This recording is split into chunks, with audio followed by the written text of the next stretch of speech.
There it goes.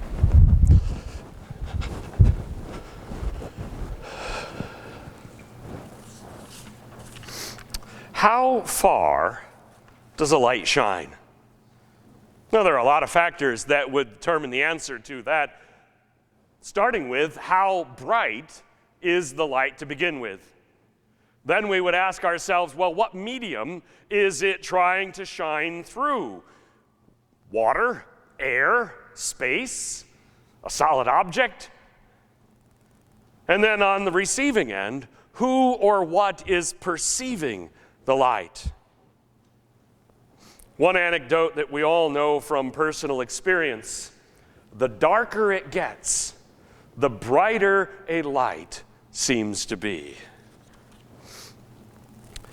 After Jesus was born in Bethlehem in Judea, the postscript to Matthew's brief nativity account reminds us first of the time and place. Jesus has already been born in Bethlehem.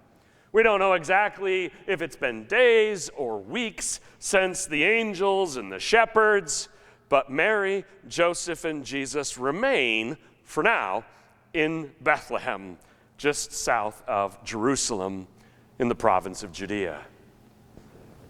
This takes place during the time of King Herod. Well, speaking of darkness, the time when Jesus was born had a plenty of it. Herod was a typical king. Most rulers seeking power in human history do it so they can benefit one thing: themselves. I wish I could say evil men like Herod were rare, even in Israel's history, but they were not. So during this time, Magi from the east came to Jerusalem. Matthew doesn't tell us their numbers. Tradition tells us that there were 3, nor does Matthew tell us their names. Then again, tradition supplies an answer, calling them Casper, Melchior, and Balthazar. Maybe the tradition is accurate, maybe not. Matthew only tells us what they were: Magi. Magi is just the Greek word transliterated. It's actually originally a Persian word. It's the plural of magus. And magus is powerful in Persian. The Persian Magi were priests, astrologers, and the like. The kind of people who interpreted dreams, who sought for signs in the heavens above, and would have been employed by royal courts in a role like the one that Daniel held centuries before for King Nebuchadnezzar of Babylon. These Magi came from the east, likely along that normal route up and around the Fertile Crescent, traveling weeks to come to Jerusalem. They asked, "Where is the one who's been born King of the Jews? We saw his star when it rose, and we've come to worship him." They made the journey because something they saw in the night sky so impressed them as a sign from the spiritual realm that they had to come and see what it meant in person. How they knew that heading toward Jerusalem was the right direction, we don't know. How they arrived at the conclusion that this sign indicated a new king of the Jewish people is also a mystery. We don't know how they got the message, but get it they did, and accurately to boot. There was something in how this star shone that they saw it far to the east. Something in the sign told them that this child, when they found him, would be worthy of worship. We're going to skip ahead to verse 9 because the middle part is all Herod, King Herod and his intrigue and his evil and his nastiness, and we don't need more of that on Christmas Eve. You all know about him. He's a bad dude.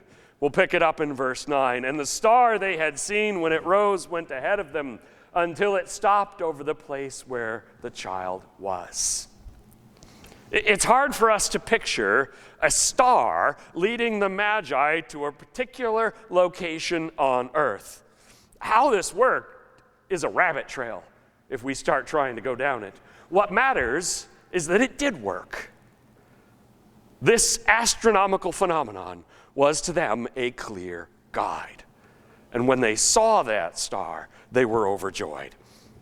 The reaction of the Magi drives the point home that they had no doubt about where they were going. They proceeded with joy, not trepidation, with certainty, not doubt. On coming to the house.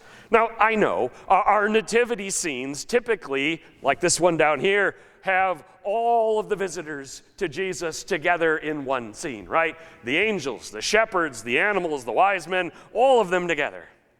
It makes sense. It makes sense to portray it this way, given that we need one scene typically, not a whole series of them, as our teaching tool, as our artistic expression. If you're going to draw, you're going to paint, you're going to do a mosaic of this scene, you want everybody in it.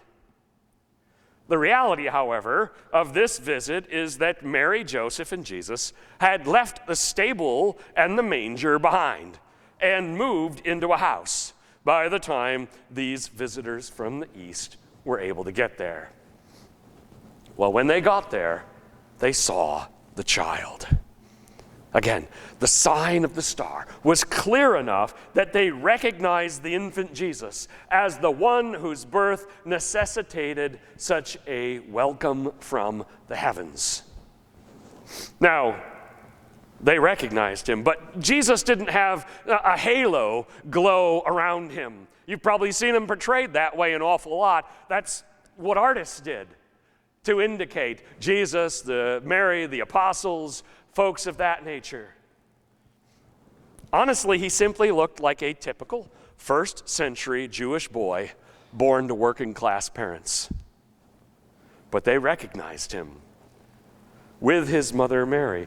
Joseph isn't mentioned here, but the Magi took note of Mary, the mother of this significant child. And so what do?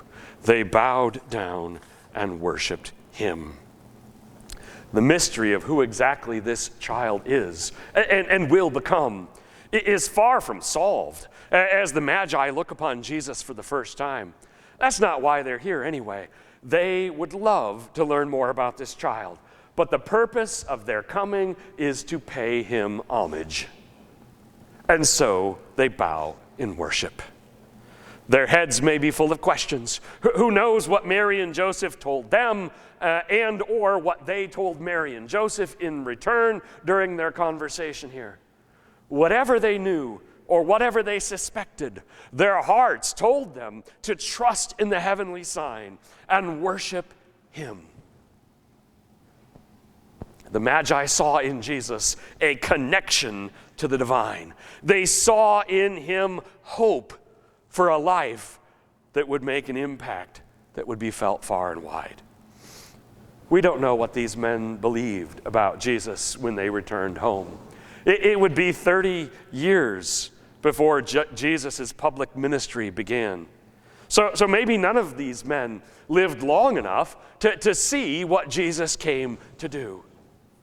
Whether they did or not, whether they watched Jesus' life from a distance and listened to reports about him or not, they have already done what every person will one day do as well: bow before Jesus. Then they opened their treasures and presented him with gifts of gold, frankincense, and myrrh. Lastly, Jesus receives 3 gifts of significant value, although not to an infant, let's be honest. That's not what an infant wants. We don't know what Joseph and Mary did with these gifts. The value of them certainly exceeded the modest assets of a carpenter. Some theorize that they were sold to pay for their upcoming sojourn in Egypt, hiding from Herod. What the 3 gifts were meant to be is a grand gesture of respect, a step of faith that proclaimed their trust in the one who made the stars shine so brightly that it led them here. So our question this Christmas evening: is Jesus shining so brightly in your thoughts, in your words, in your attitudes, in your actions, that those who do not know him can see his worth in what God is doing in and through you? Are we shining brightly for all to see?